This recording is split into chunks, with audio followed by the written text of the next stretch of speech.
पे चलेंगे। देखिए टेंस तक थोड़ा सा तो पेशेंस रखना पड़ेगा, टेंस खत्म होता है फिर स्पीकिंग प्रैक्टिस शुरू होती है।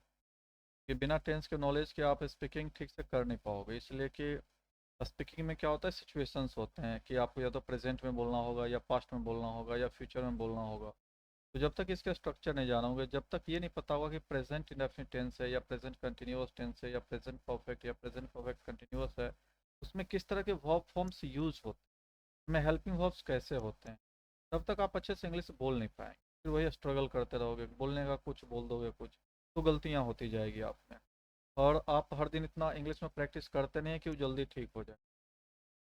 देखिए या तो आप पढ़ के समझ करके बोलना शुरू कीजिए, या अगर आप पढ़ना समझना नहीं चाहते हैं तो आप उस माहौल में रहें जिसमें कि 8 घंटा 10 घंटा इंग्लिश बोली जाती है, तो वहाँ पे बिना पढ़े समझे भी आप इंग्लिश बोलना सीख जाएंगे। तो हमारे इंडिया में वो कल्चर है नहीं, 8 10 घंटा तक आप ऐसे एटमोसफेयर में रहें जहाँ पे English is spoken every time. तो ऐसा तो होता नहीं है, तो इसलिए आपको प्रोसेस से सीखना पड़ता है।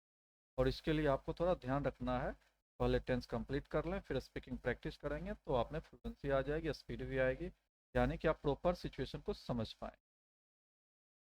तो लेट्स गेट स्टार्टेड नाउ। हम लोग इससे पहले यहाँ पे देख लीजिए कि आपका ये जो टेंस है ये पास्ट कंटिन्यूअस टेंस है। इसका जो है नाम एक और है पास्ट इम्परफेक्ट टेंस, और एक और नाम मैंने बताया था, Shaan, do you remember that name? Past, right, past progressive tense भी उसको हम लोग कहते हैं। तो इस तरीके से इसके 3 नाम होते हैं। पहचान क्या होता है, वेरी सिंपल है, क्रिया के अंत में रहा था, रही थी, रहे थे इत्यादि लगा रहे। और ऐसे इसको पहचानना है सिचुएशन वाइज। सिचुएशन वाइज आपको ये समझना होगा कि पास्ट में कोई काम चल रहा था, अब वो खत्म हो गया, यानी कि अब नहीं चल रहा है। कुछ समय के लिए चला फिर खत्म हो गया, जैसे आप नहा रहे थे तो नहाने का काम 10 मिनट चला होगा, 15 मिनट चला होगा। तो पास्ट में कोई काम कुछ समय तक चला फिर वो खत्म हो गया, राइट। तो इस तरह के सिचुएशन के लिए आप पास्ट कंटिन्यूअस टेंस का प्रयोग करते हैं। जैसे में देख लीजिए वह घर जा रहा था, यानी कि जाने का काम थोड़ा देर के लिए होगा, आधा घंटा के लिए होगा, 10 मिनट के लिए होगा, 20 मिनट के लिए होगा। तो वह घर जा रहा था। मैं तो, तुम मुझे बुला रहे थे, अब बुला रहे थे तो भाई कितना हो सकता है, 2 मिनट 4 मिनट के लिए बुला रहे हो। तो ये बुलाने का जो काम था पास्ट में ही शुरू हुआ, पास्ट में ही खत्म हो। तो इस तरह के जो आपके सेंटेंसेज होते हैं जो पास्ट में काम जारी था अब बंद हो गया है, तो इसके लिए पास्ट कंटिन्यूअस टेंस का प्रयोग करते हैं, जो कि बहुत ईजी है, आप थोड़ा सा ध्यान दें कि बहुत ही क्विकली सीख जाएं। नाउ सी इसके स्ट्रक्चर क्या होते हैं। पहले सब्जेक्ट आता है, उसके बाद वॉज या वर। इसको बताए थे कि वो पढ़ते हैं, ये करेक्ट उच्चारण वो होता है। ऐसे आर ई का लोग र भी बोलते हैं, वर बोलते हैं। तो बाद में जाके आपको प्रोनाउंसिएशन क्लास में सिखाया जाएगा कि लास्ट में अगर आर या आर ई आ जाता है किसी भी वर्ड के, तो इसका प्रोनाउंसिएशन अ होता है, र नहीं होता। तो इसलिए वो बोलेंगे इसको, ये वॉज हो गया। वॉज या वो plus V four, V four क्या होता है, तो देखिए यहाँ पे बताया गया है वी वन में आई एन जी लगाते हैं तो वी फोर बन जाता है। वॉज कब लगाना है, वो कब लगाना है, तो देखिए यहाँ पे सब्जेक्ट के जगह पे यदि आई आ जाए, ही आ जाए, सी आ जाए, इट आ जाए, या कोई एक नेम आ जाए, तो in that case you have to use was. तो इन परिस्थितियों में आपको क्या यूज करना है, वॉज यूज करना है। इसके अलावा जो बचता है उसमें वर लगा दीजिए। अब देखिए यहाँ पे कुछ एग्जाम्पल्स दिए गए हैं, वह घर जा रहा था, वह सब्जेक्ट हो गया तो ही हो गया। फिर ही के हिसाब से देखिए ही शी इट नेम आई, इस सब के साथ वॉज लगता है, तो देखिए यहाँ पे वॉज आ गया। फिर जो है जाना वर्ब है, चूंकि काम हो रहा है किसी का तो जाने का, इसका बिफोर लगाना होगा, तो देखिए गोइंग हो गया। फिर घर है तो आपका होम हो गया, ही वॉज गोइंग होम। तुम मुझे बुला रहे थे, तुम का यू हो गया। फिर अब देख सकते हैं कि आई ही इट नेम के साथ वॉज लगता है, इसके अलावा जो बचता है उसमें यानी कि बाकी में क्या लगता है, फिर वर लगता है आपका। तो यहाँ यू बाकी में आ गया इसलिए यहाँ पे वर हो गया। एंड बुलाना का क्या हो गया, बिफोर, कॉलिंग हो गया मुझे तो मी हो गया। तो इस तरीके से आप बहुत सिंपल वे में ट्रांसलेशन बना सकते हैं अगर आपके सामने ट्रांसलेशन आता है तो। इसके बाद जो चीज़ें आती हैं वो फिर आपका निगेटिव इंट्रोगेटिव आता है। तो निगेटिव इंट्रोगेटिव भी हम लोग देख लेते हैं थोड़ा सा आगे मूव ऑन करके। अब जैसे दिया हुआ है, वह बात कर रहा था, वह बात कर रहा था, तो इसका दूसरा निगेटिव आपको पता ही है कि हिंदी जब बनाते हैं तो दूसरा में निगेटिव बनता है। तो वह बात कर रहा था का निगेटिव क्या हो जाएगा, वह बात नहीं कर रहा था। फिर जो है अब क्वेश्चन की शुरुआत होती है, तो क्वेश्चन जो शुरू करना होता है नंबर 3 से, वो क्या से स्टार्ट करना है। मेन सेंटेंस आपका ये है, तो इसके शुरुआत में क्या लगा दीजिए, तो बन जाएगा सेंटेंस, क्या वह बात कर रहा था, क्या वह बात कर रहा था। क्वेश्चन है तो क्वेश्चन मार्क। अब इसका नेगेटिव बनाते हैं, क्या वह बात नहीं कर रहा था, क्वेश्चन मार्क हो जाएगा ये। उसके बाद अब जो मेन सेंटेंस है उसी में आप क्यों, कब, कैसे, कहाँ। यस मोहित, हेलो।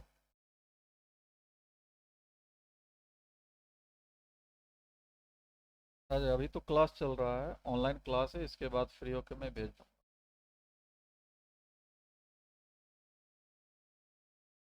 क्या हुआ?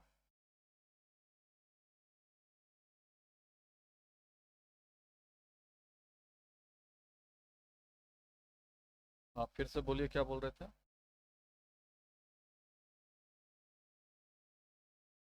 पीपीटी बोल रहे थे? हाँ पीपीटी, आज तो प्रैक्टिस हुआ है, तो पढ़ाई होगी तब ना पीपीटी मिलेगी। प्रैक्टिस में तो लोग बोलते हैं ना, तो बोलने का क्या पीपीटी मिलेगा बताइए। हाँ कल वाला का एक पेज है, तो उसको डाल देंगे।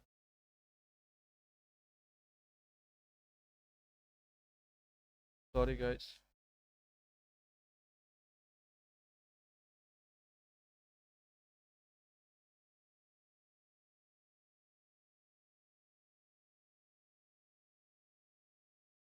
क्या वो बात नहीं कर रहा था, अब फिर जो नेक्स्ट क्वेश्चन ही बनता है, लेकिन क्यों, कब, कैसे, कहाँ लगा के बनाना है। वह बात कर रहा था, तो हो जाएगा वह बात क्यों कर रहा था। क्वेश्चन ही है तो क्वेश्चन मार्क देना है, फिर इसका नेगेटिव बना लेंगे। वह बात क्यों नहीं कर रहा था। तो इस तरह से इसका ये चार लास्ट वाले जो होते हैं ये इंटरोगेटिव सेंटेंस होते हैं। देखिए सभी में क्वेश्चन मार्क है। तो ये तो हिंदी में बनाने के लिए पहले भी बताए हैं, अभी एक बार और मैंने बता दिया इसलिए, ताकि अब आगे मैं बताने वाला नहीं हूँ इस तरीके से। तो इसको देख लेना, क्योंकि इसके बाद फिर डायरेक्ट इंग्लिश में ही हम लोग बात करें। इंग्लिश के लिए क्या होता है सीन, कि जैसे वह बात कर रहा था, तो वह हो गया सब्जेक्ट, तो ही हो गया। फिर पता है कि हेल्पिंग वर्ब आता है, तो ही के साथ वॉज लगता है। फिर बात करना का कंटिन्यूअस फॉर्म यानी भी फोर क्या हो जाएगा, टॉक होता है, तो टॉकिंग हो जाएगा। यानी आपका बन गया ही वॉज टॉकिंग। अब जब निगेटिव बनाते हैं तो जो हेल्पिंग वर्ब है उसके बाद नोट लगाते हैं। आपको ये ध्यान रखना होगा कि ये पास्ट कंटिन्यूअस टेंस का जो हेल्पिंग वर्ब्स होते हैं वो वॉज वर होते हैं। वॉज और वर जो होते हैं ये हेल्पिंग वर्ब्स होते हैं किसके, तो पास्ट कंटिन्यूअस टेंस के। पास्ट कंटिन्यूअस टेंस के हेल्पिंग वर्ब्स कोई भी पूछे तो बताइए वॉज और वर होता। अब देखिए ही वॉज टॉकिंग, निगेटिव बनाना है तो हेल्पिंग वर्ब के बाद नोट लगता है, रूल यही है सबके लिए। तो हो जाएगा ही वॉज नॉट टॉकिंग। फिर उसके बाद क्वेश्चन बनाना होता है, तो जो हेल्पिंग वर्ब है इसको सब्जेक्ट के ठीक पहले लगाते हैं, तो क्वेश्चन की शुरुआत हो जाती है। तो हो जाएगा वॉज ही टॉकिंग। क्वेश्चन है तो क्वेश्चन मार्क। अब इसका निगेटिव बनाना है, तो क्वेश्चन के निगेटिव बनाने के दो तरीके, या तो वॉजंट ही करेंगे या वॉज ही नोट करेंगे। तो चलिए मैं एक साथ ही कर देता हूँ कॉन्ट्रैक्टेड फॉर्म में, वॉजंट ही टॉकिंग कर दिए। उसके बाद अब वाई लगा के बनाते हैं, तो वाई डाल दिए। उसके बाद क्या करना है, जो क्वेश्चन है तो हेल्पिंग वर्ब पहले आएगा, तो वाई वॉज, फिर सब्जेक्ट आ जाएगा ही, उसके बाद मेन वर्ब है टॉकिंग, तो टॉकिंग। अब इसका नेगेटिव बनाना है तो क्या हो जाएगा, वाई वॉजन, वाई वॉजंट, या आप चाहें तो वॉज ही नोट कर सकते हैं, वाई वॉजंट ही टॉकिंग। तो इस तरह से इसका नेगेटिव भी बनता है, इंट्रोगेटिव भी बनता है, जो कि बहुत इजी होता है। यानी आपको एग्जैक्टली जो है ये हिंदी देख के इंग्लिश करने की ज़रूरत नहीं है। आपको ये ध्यान रखना होता है कि अगर सेंटेंस अफर्मेटिव है यानी सकारात्मक है, तो इसके लिए सीधा नंबर वन वाला बना दीजिए। सेंटेंस अगर क्वेश्चन नहीं है, सिर्फ निगेटिव है, तो उसके लिए हेल्पिंग वर्ब के बाद नोट लगा दीजिए आप। फिर आपको लगे कि ऐसा सीन है कि काम तो चल रहा था, लेकिन उससे क्वेश्चन पूछना है, कि क्या वो खेल रहा था, क्या वो पढ़ रहा था। तो क्या से स्टार्ट करना है, तो उसके लिए इंग्लिश में आता है कि हेल्पिंग वर्ब से आप शुरू कर दो। तो टेंस में जब भी आप हेल्पिंग वर्ब से स्टार्ट करेंगे तो उसका हिंदी क्या से ही शुरू होगा, चाहे वो किसी भी टेंस का क्यों ना हो। ये यूनिवर्सल ट्रूथ है, आप ये ध्यान रखिएगा। फिर वाई लगा क्वेश्चन करते हैं, फिर वाई व्हेन वेयर जो भी आपको सूट करता है आप लगा सकते हैं। तो इस तरीके से ये आपका प्रैक्टिस था जो कॉमनली मैं कराते आ रहा हूँ आप लोगों को। इसके बाद आ जाता है कुछ क्वेश्चंस जिसका टेस्ट होता है आप लोगों का ये देखना कि वाकई में आप लोग सीखे या नहीं सीखे। तो यहाँ पे आपके कुछ क्वेश्चंस दिए हुए हैं। Choose the correct sentence. तो चूज द करेक्ट सेंटेंस इसमें बता दीजिए कौन सा। यानी कि सी सर। सीखा, तो बच्चे ने सीखा। अरविंद, अरविंद आप बता पाओगे या फिर और प्रियांशु, प्रियांशु क्या सर होगा। सी है। ही होगा। All right. नहीं नहीं नहीं सी। देखिए आई वॉज रीड, वॉज के बाद भी फोर आता है, यहाँ रीड भी वन हो गया, तो ये तो होना नहीं है। अब चूंकि पास्ट कंटिन्यूअस हम लोग देख रहे हैं, एम रीडिंग दिया हुआ है, तो एम रीडिंग होता है, प्रेजेंट कंटिन्यूअस होता है, लेकिन ये भी सही तब होता है जब ये वाला पार्ट नहीं रहता। ठीक है ना, तब व्हेन यू कॉल्ड आ गया है, तब ये भी पास्ट में ही होना चाहिए था, इसलिए ये भी आपका नहीं होगा। I was reading a book when you called, ये आपका करेक्ट हो जाएगा। यहाँ पे देखिए आई के साथ वर्ड नहीं लगता है, इसलिए डी नंबर, बी नंबर, ए नंबर रॉन्ग है, तो आपका करेक्ट आंसर सी। माइक्रोफोन अपना ऑन करके ही रखिए, जैसे ही मेरा क्वेश्चन डिस्प्ले पे आएगा आप आंसर करेंगे fast. Choose the correct sentence.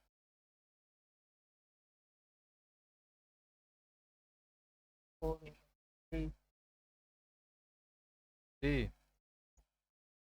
सी होगा। बिल्कुल सही, डी होगा। He was not listening to music, very nice. Okay, चलिए क्वेश्चन नंबर 3 में बताइए क्या होना है।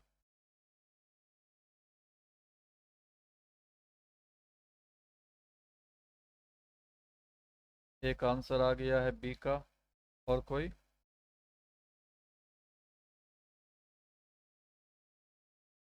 Anybody else.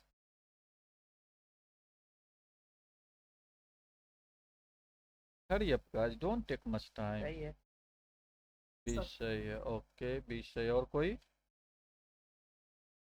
ट्राई कीजिए कि विद इन 10 सेकेंड्स और 15 seconds you have to answer.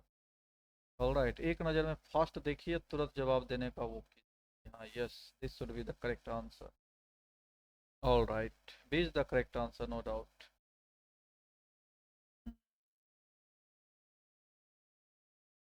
Alright, question number 4, come on. 10 seconds में ट्राई कीजिए कि आंसर कर। सॉरी। हाँ। जी।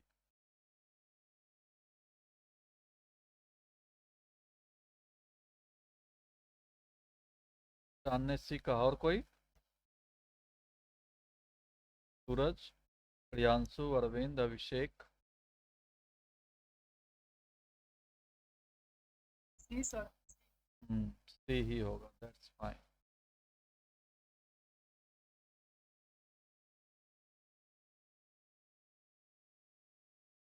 इसमें देखिए,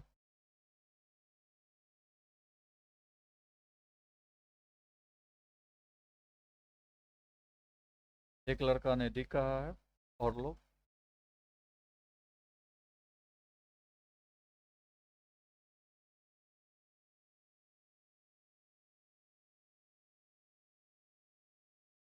सी सर। के और कोई।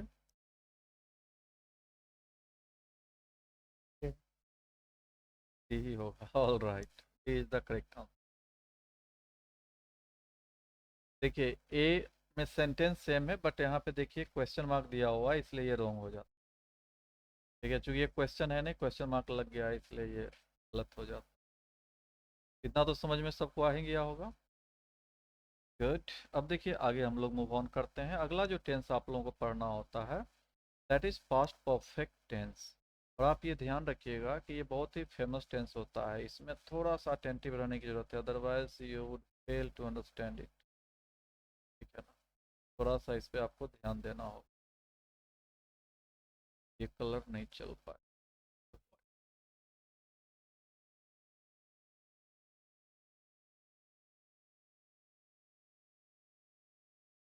ओके गाइस, देखिए पास्ट परफेक्ट टेंस।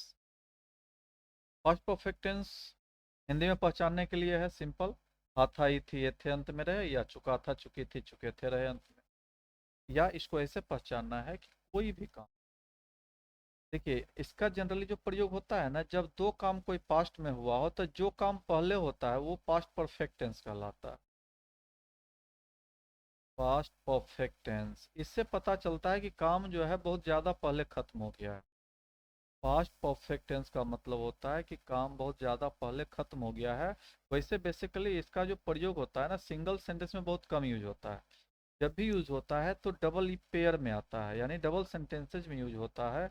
और डबल सेंटेंसेज में भी ये देखना होता है कि कौन सा काम पहले हुआ है। यानी पास्ट में ही दो काम होता है, लेकिन एक काम होता है पहले और एक काम होता है बाद में। तो जो काम पहले होता है उसी के लिए पास्ट परफेक्ट टेंस का प्रयोग होता है। ये आगे के स्लाइड में आपको समझ में आएगा। इसको फिर से समझिए कि पास्ट परफेक्ट टेंस का प्रयोग हम कब करते हैं। तो जब भी कोई दो काम, मान लो काम नंबर 1 है, काम नंबर 2 है, ये दोनों काम पास्ट में ही हुए हैं, लेकिन इसमें ये देखना है कि दोनों में पहले कौन सा हुआ। तो अगर पहले ये काम हुआ है तो इसका सेंटेंस पास्ट परफेक्ट में बनेगा। अगर ये काम पहले हुआ है तो फिर ये इसका सेंटेंस जो है पास्ट परफेक्ट में बनेगा। तो ये ध्यान रखिएगा कि जब भी पास्ट परफेक्ट टेंस का प्रयोग करते हैं तो जनरली ये पास्ट के दो काम के साथ आता है, जिसमें एक पहले होता है और एक बाद में होता है। इस पे हम लोग डिटेल में भी चर्चा करने वाले हैं, इसलिए मैंने कहा था इसको अटेंटिवली थोड़ा देखना होगा, यानी इस टेंस को हल्के में आप नहीं ले सकते हैं। हिंदी में कैसे पहचानेंगे, तो तुम घर जा चुके थे, देखिए चुका था चुकी थी आ गया। या वह यहाँ आया था, देखिए आता आ गया। तो इस तरीके से इसको हिंदी में हम लोग पहचान लेते हैं। इंग्लिश में पहचानने के लिए इसको स्ट्रक्चर देखना होगा। स्ट्रक्चर से आप पता कर लेंगे कि आखिर पास्ट परफेक्ट होता क्या है। तो देखिए पास्ट परफेक्ट टेंस में क्या है कि आपका हैड प्लस भी थ्री आना होता है। यहाँ पे देखिए स्ट्रक्चर दिया हुआ हैड प्लस भी थ्री। तो जैसे ही कोई सेंटेंस में हैड प्लस भी थ्री का बनावट आप देख लीजिए, तो आप समझ जाइएगा कि वो जो टेंस होना है वो पास्ट परफेक्ट टेंस कहलाता है। स्ट्रक्चर वेरी सिंपल है, पहले सब्जेक्ट, उसके बाद हैड, उसके बाद भी थ्री, उसके बाद ऑब्जेक्ट। यानी परफेक्ट टेंस जब भी आएगा तो भी थ्री ही लेके आएगा, क्योंकि पास्ट में है तो हैज़ हैव आ नहीं सकता है, इसलिए आपके यहाँ पे हैड आ गया है। अब देख लीजिए वह यहाँ आया था, तो वह का आपका ही हो गया। फिर हैड है तो हैड, हैड सभी के साथ आता है, सब्जेक्ट कुछ भी क्यों ना रहे हैड सबके साथ आएगा। फिर भी थ्री है काम और आने का, तो आना का भी थ्री कम हो गया। याद रखिएगा कम का भी टू केम होता है, भी थ्री कम होता है, यानी कम केम कम। फिर यहाँ है तो यहाँ का हेयर हो गया है, यानी वह यहाँ आया था तो ही हैड कम हेयर। अब इसी में अगर इसका निगेटिव बनाना रहेगा, क्या बन जाएगा, वह यहाँ नहीं आया था, यानी आपको नहीं लगाना पड़ेगा। तो जब इसमें नहीं लगाइएगा तो इसका इसका निगेटिव बनाएंगे, तो इसमें आपका क्या हो जाएगा कि ये जो हेड है यानी हेल्पिंग वर्ब, इसके बाद नोट लगा देंगे। आपको ये ध्यान रखना है कि जो हेल्पिंग वर्ब होता है हम उसी के बाद नोट लगाते हैं नेगेटिव बनाने के लिए। लेकिन यदि सेंटेंस क्वेश्चन हो जाए तो क्वेश्चन के लिए क्या करते हैं कि ये जो हिंदी का सेंटेंस है इसके शुरुआत में हम क्या लगा देते हैं, तो क्वेश्चन बन जाता है। इसमें क्या करते हैं, ये जो हेल्पिंग वर्ब है इसको सब्जेक्ट के ठीक पहले कर देते हैं, तो आपका क्वेश्चन बन जाता है। तो इसका दूसरा क्या बना, he had not come here, ये आपका दूसरा बना। अब क्वेश्चन बनाएंगे तो ये जो हैड है ये पहले आ जाएगा, क्या हो जाएगा, हैड ही कम हेयर। फिर क्वेश्चन है तो क्वेश्चन मार्क हो जाएगा। फिर इसका निगेटिव बनाना है तो क्वेश्चन का निगेटिव बनाने के दो तरीके, आप इसे हैडंट कर दीजिए, उसके बाद ही कर दीजिए, फिर कर दीजिए कम, और उसके बाद हेयर कर दीजिए। फिर उसके बाद जो है आप चाहते तो इसको हैड ही नोट भी कर सकते थे। फिर क्वेश्चन ही बनाना है तो वाई व्हेन इस सब लगा के आप बना सकते हैं। तो why had he come here, और उसके बाद इसका नेगेटिव बना देंगे, तब वो हो जाएगा वाई हैड ही नॉट, या आप चाहें तो हैडंट ही भी कर सकते थे, कम हेयर। तो इस तरीके से बहुत इजी है इसका निगेटिव भी बनाना और इंट्रोगेटिव भी बनाना। तो ये तो समझ में आ गया होगा कि किस तरीके से हम लोग निगेटिव बनाते हैं और इंट्रोगेटिव बनाते हैं। अब आ जाते हैं इसके कुछ और स्ट्रक्चर्स होते हैं स्पेशल केसेस में, जो अभी मैं समझा रहा था, तो ज़रा उस पर फोकस कर लेते हैं हम लोग। अब देखिए इसमें क्या दिया हुआ है। इसमें है पहला एक स्ट्रक्चर है कि सब्जेक्ट आता है, फिर हेड आता है, फिर V3 आता है, फिर ऑब्जेक्ट आता है, उसके बाद बिफोर आता है, उसके बाद सब्जेक्ट V2 ऑब्जेक्ट। तो आखिर ये स्ट्रक्चर का प्रयोग हम कब करते हैं? तो नियम कहता है कि जब भी कोई दो काम, मैंने आपको बताया था कोई एक काम ये है, दूसरा काम ये है, कोई दो काम पास्ट में खत्म हुआ हो और उसमें जो काम पहले खत्म होता है उसको हम बनाते हैं पास्ट परफेक्ट टेंस में, और जो काम बाद में खत्म होता है उसे हम बनाते हैं पास्ट इंडेफिनिट में। अब इसको एग्जांपल से समझिए। जैसे जब आप कहते हैं कि डॉक्टर के आने के पहले रोगी मर चुका था, डॉक्टर के आने के पहले रोगी मर चुका था। बचपन में आप लोग इस तरह के ट्रांसलेशन बनाए होंगे, लेकिन वहाँ पे आपको डिटेल कॉन्सेप्ट नहीं समझाया गया होगा, तो आज मौका है समझने का, समझिए इसको गौर से। आप देखेंगे तो ये सेंटेंस में पाएंगे कि दो तरह के सेंटेंसेज, एक है डॉक्टर के आने का काम होता है, दूसरा होता है रोगी के मरने का काम, यानी दो काम हो रहा है।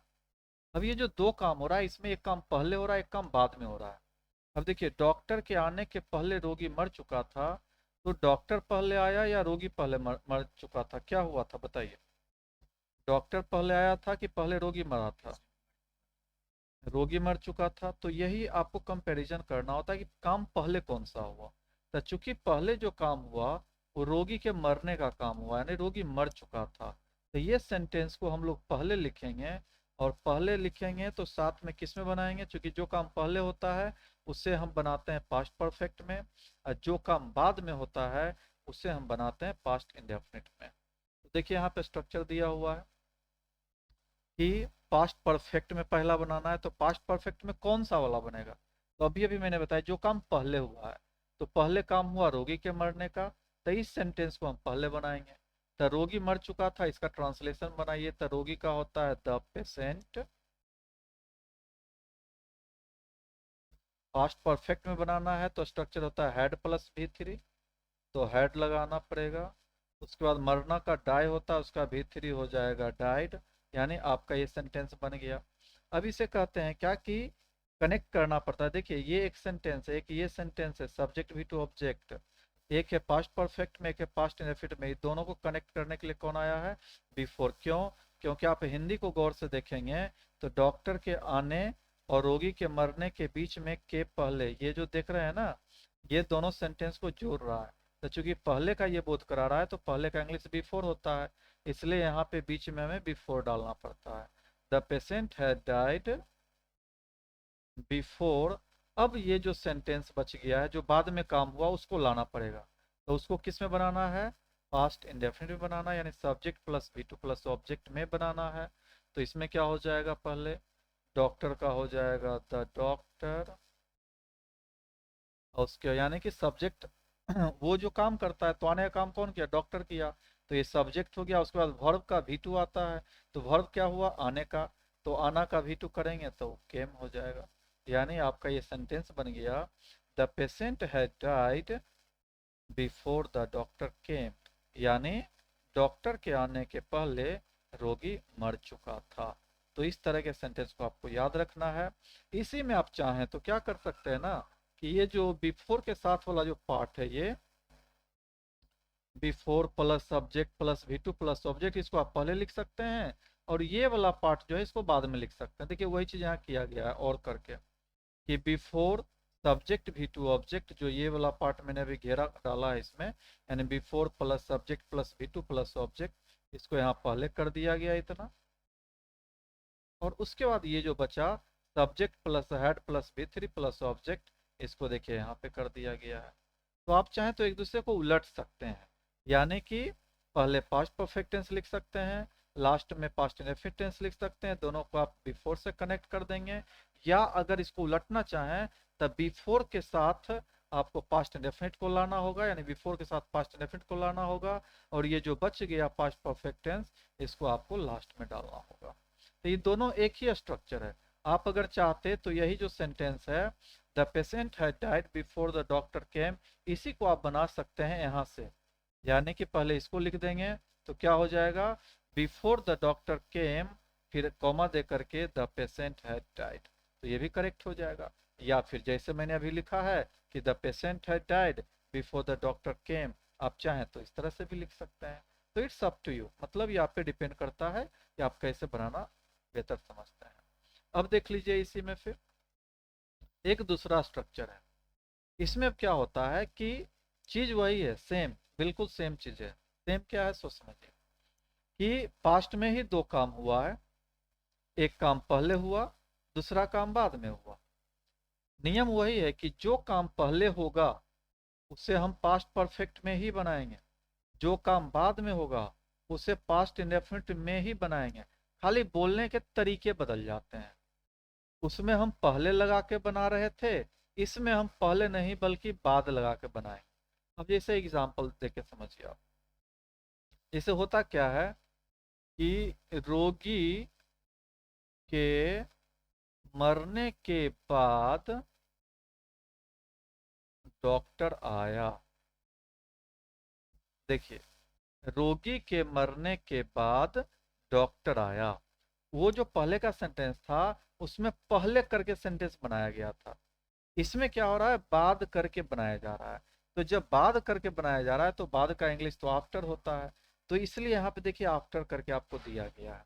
तो इसमें क्या होता है, फिर जो काम पहले हुआ वो पास्ट परफेक्ट में ही बनना है, ये पहले वाले केस में भी था।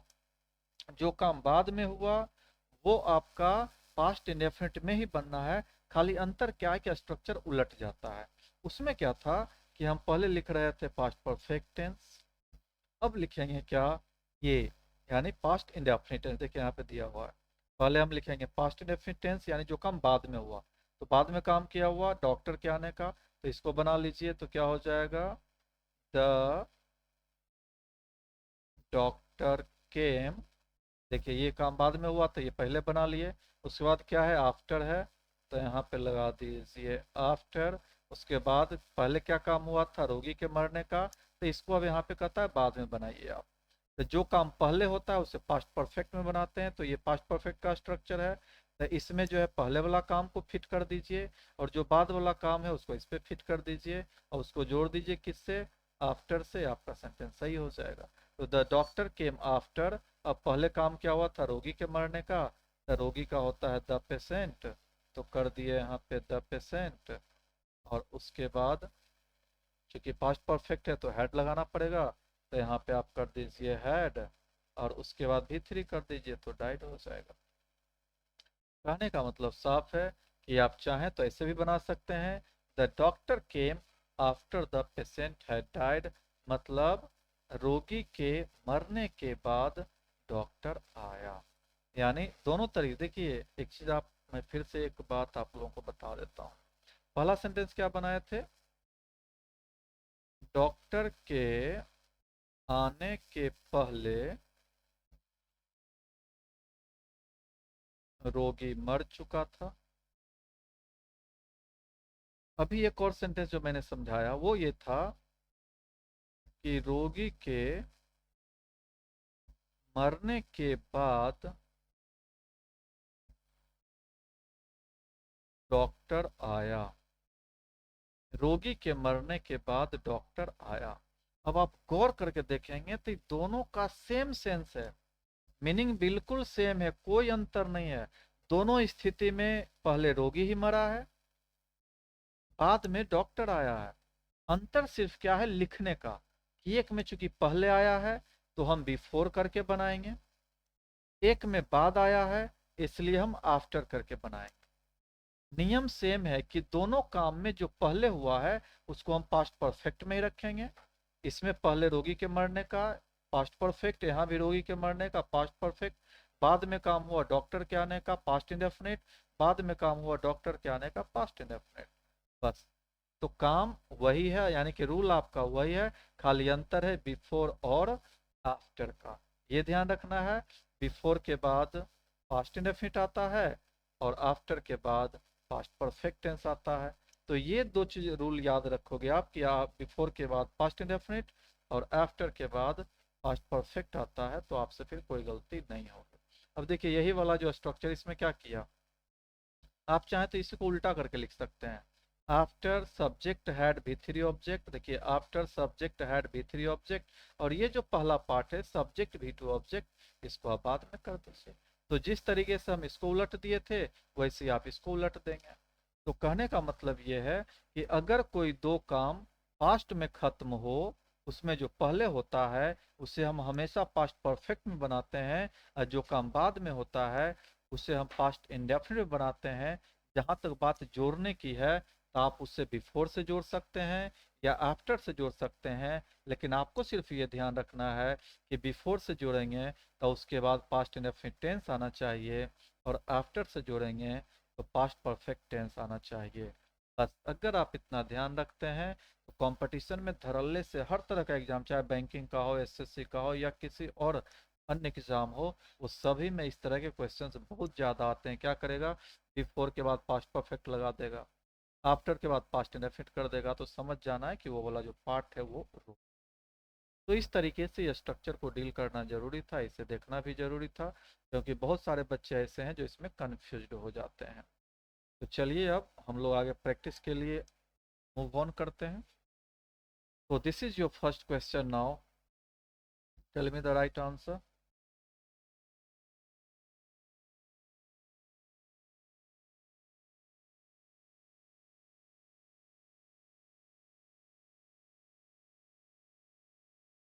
हेड के बाद देखिए V1 है, इसलिए आपका ये ऐसे ही गलत हो गया, हेड के बाद V3 आता है। सी के बाद फिनिश आ गया, ये भी गलत हो गया। अगर फिनिशेज होता तो वो प्रेजेंट इनफिट में जाता, वो भी नहीं है। हेड के बाद V3 है, अभी तक ये सब सही है, ये भी ठीक है। डिनर के पहले अपना होमवर्क कर लिया था, ये हैज़ फिनिशिंग तो होता ही नहीं है। C is the correct answer, very good. Now next,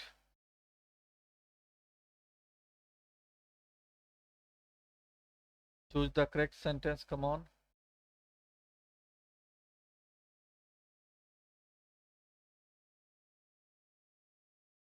Arvind,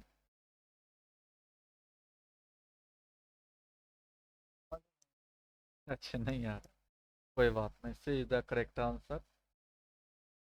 आपका बेसिक कमजोर है, इसका मतलब इसलिए नहीं समझ आ रहा है। ठीक है, दे हैड लेफ्ट, देखिए हैड आ गया, V3 आ गया, तो ये पास्ट परफेक्ट टेंस हो गया, और इसको वेन से कनेक्ट किया है। तो देखिए वेन से भी कनेक्ट किया जाता है, नो डाउट। जिस तरह से बिफोर के बाद आपको बताया गया था ना, देखिए बिफोर वाला तो बता दिया गया, बिफोर की जगह वेन भी यूज कर सकते। जैसे बिफोर के बाद पास्ट इंडेफिनिट टेंस आता है, वैसे ही वेन के बाद भी पास्ट इंडेफिनिट टेंस आता है। तो बिफोर या वेन आप ध्यान रख सकते।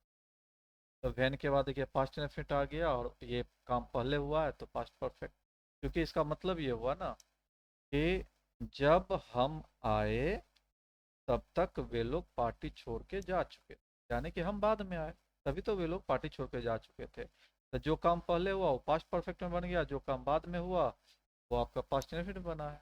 बस इतना ही तो चीज़।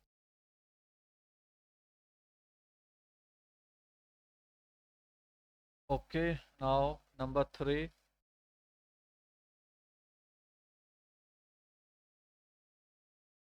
Choose the correct sentence.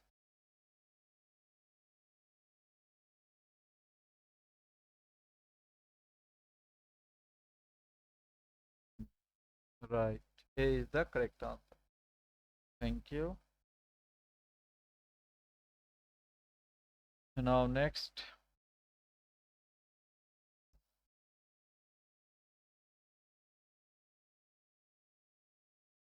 Choose the correct sentence, come on. B, D.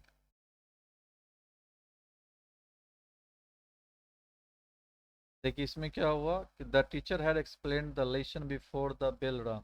देखिए ये हो गया सब्जेक्ट, हो गया V3, तो सब्जेक्ट के बाद भी3 तो कभी आता ही नहीं है। नियम क्या है कि बिफोर के बाद पास्ट इंडेफिनिट आना चाहिए। तो ये तो पास्ट इंडेफिनिट हुआ नहीं, इसलिए गलत हो गया। The teacher explained the lesson before the bell rang. अब यहाँ पे देख लीजिए क्या हुआ कि चूंकि टीचर ने लेसन को पहले एक्सप्लेन किया तब ना जाकर के बेल रिंग हुआ था, तो ये इसको बनना था पास्ट परफेक्ट में, तो ये बना दिया पास्ट इंडेफिनिट में, इसलिए ये यहाँ पे ये गलत हो गया। फिर द टीचर हैड के बाद देखिए भी3 आता है, यहाँ भी1 हो गया, तो इसलिए ये आपका रॉन्ग हो गया। अब इसमें देख लीजिए टीचर हैड एक्सप्लेन्ड, यानी आपका इसमें हैड है और एक्सप्लेन्ड है, यानी कि पास्ट परफेक्ट में जो काम पहले हुआ है, और बाद में क्या हुआ था, बेल रैंग हुआ, यानी कि सब्जेक्ट उसके बाद देखिए भी2 आया हुआ। तो ये आपके रूल के हिसाब से फिट बैठता है, that's why this one is the correct answer.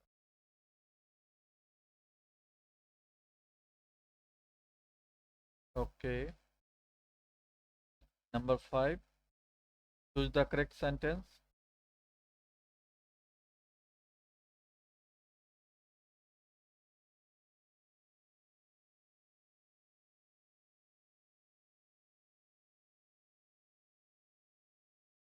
सी, तो सब लोग भाग गए नहीं। हाँ, सी होगा। After he had finished his work he went home, very good।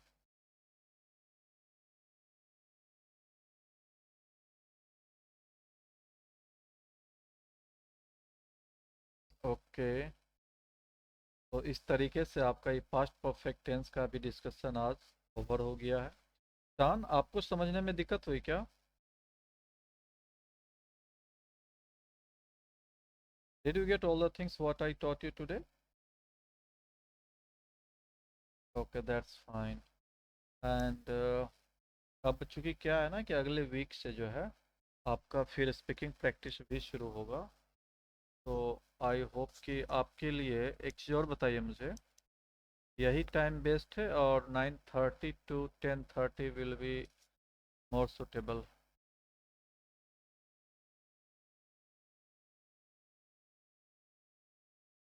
Okay, actually I asked you 9 to 10 is good for you, or 9:30 to 10:30 will be better for you?